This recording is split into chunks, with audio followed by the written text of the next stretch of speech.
ajudam os masculinistas, porque esses dois movimentos são interligados, a impedir estes avanços.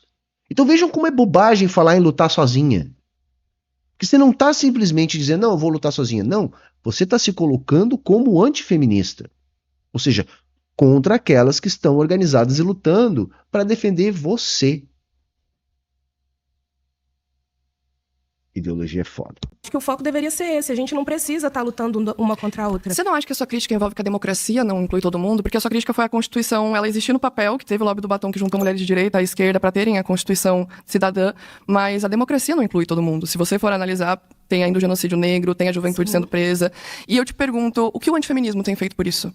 Por essas mulheres, o que o antifeminismo tem feito pelas mulheres negras, o que o antifeminismo tem feito pela juventude negra que não tem acesso às escolas, aonde que está o antifeminismo nesse lugar? Porque eu entendo que você não quer se posicionar como feminista, porque no teu sentimento você não se vê incluída, mesmo existindo muitas feministas negras, a mais importante do Brasil ser uma mulher negra, né, que foi Lélia Gonzalez, e eu não vejo aonde você se identifica no antifeminismo. Se você tem suas críticas à falta de inclusão a mulheres negras no feminismo, que eu acho honestíssima essa crítica, porque já foi feita por Angela Davis, Lélia Gonzalez, Jamila Ribeiro, Bell Hooks, Sueli Carneiro, diversas feministas negras, e por isso, inclusive, surge o feminismo negro, eu queria saber as suas críticas ao antifeminismo. Aonde que estão as pautas que você pontua no antifeminismo? Se você não quer se rotular como feminista por causa dessa falta de inclusão, aonde que o antifeminismo te inclui? O meu posicionamento aqui hoje, na realidade, é para não se rotular. Então... Boa, Carol. Olha... Que genial aí a invertida que a Carol deu. Pena que ela não teve o alcance, né? Porque a Carol foi extremamente humana dizendo para ela, tudo bem, eu reconheço, né, este problema no feminismo, que inclusive já foi denunciado por muitas feministas negras, né?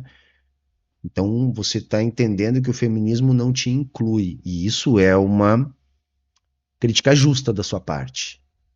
Mas, se você não é feminista, porque o feminismo não te inclui, onde que o antifeminismo te inclui?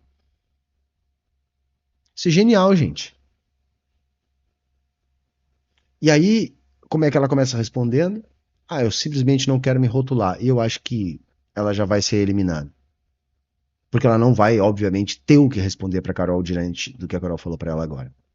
Então por que você se rotula antifeminista? Eu estou aqui para dizer que o antifeminismo, ele não está lutando contra as mulheres, ele está mostrando que as mulheres... Disso? Tenho, porque é o que eu vivo na prática. As pessoas que eu convivo, os ambientes que eu frequento, inclusive a maioria aqui são pessoas conservadoras, a gente pensa diferente. Claro. Mas antes de existir o feminismo, mesmo com essas diferenças, eu posso sair na rua e sofrer a mesma coisa que Quem lutou pelo direito da PEC das domésticas? Eu acredito que foi uma pessoa que estava vivendo isso na pele. Laudelina Campos Melo, junto com várias mulheres negras que eram feministas, não eram feministas. Ela era uma mulher. Quem lutou pelo direito das PEC das domésticas foram feministas, de um sindicalistas. Movimento que é para defesa, exige atrito, não faz sentido. Beleza. Sua crítica foi boa.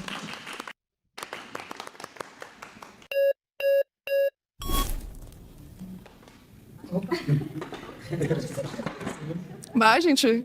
Tudo bem? Prazer, meu nome é Diogo, sou advogado e criminólogo. Quando você pauta o ponto da PEC das domésticas, hoje você caracteriza literalmente que existiu uma falta de demanda gigante com as questões das domésticas, deixando mais pessoas hoje desempregadas, porque elas atuam fazendo bico, única e exclusivamente como diaristas.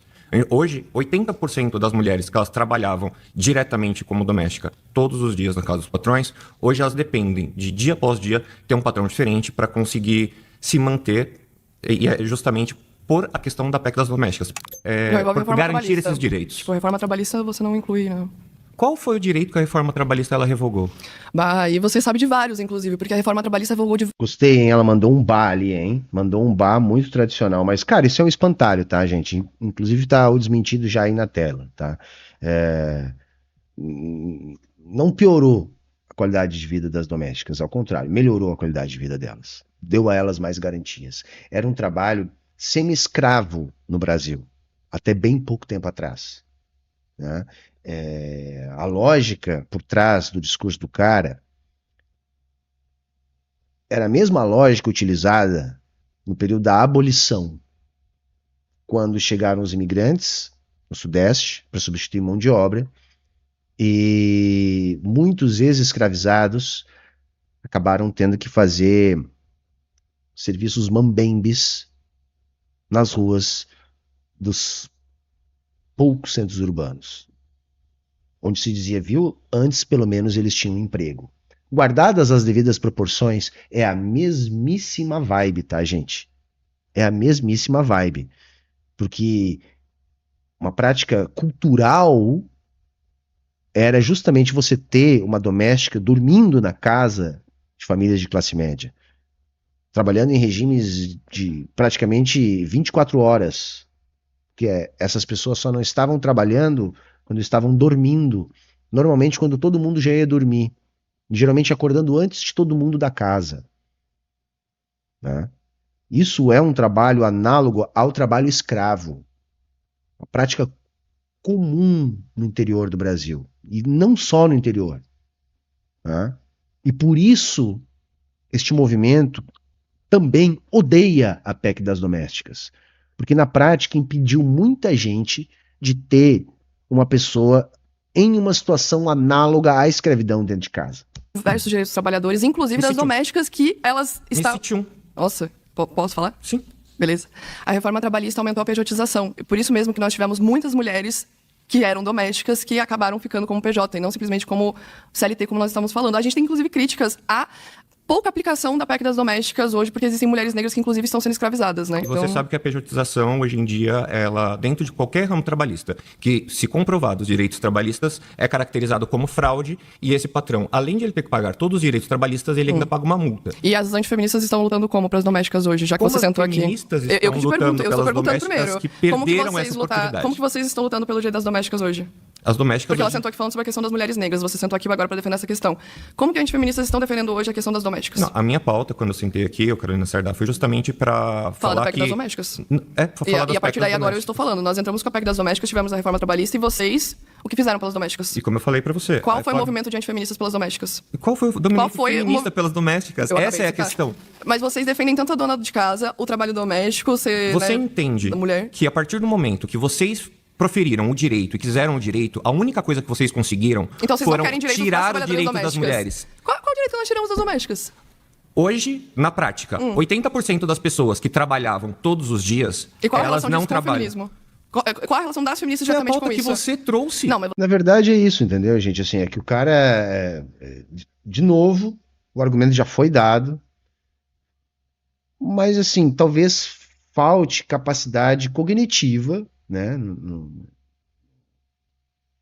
cara aqui, para ter entendido, né? Mas basicamente, olha, a gente teve uma pejotização. Então não foram só as domésticas que hoje trabalham mais sem direitos trabalhistas. É o conjunto dos trabalhadores brasileiros. Isso não tem a ver com a PEC das domésticas. É só isso.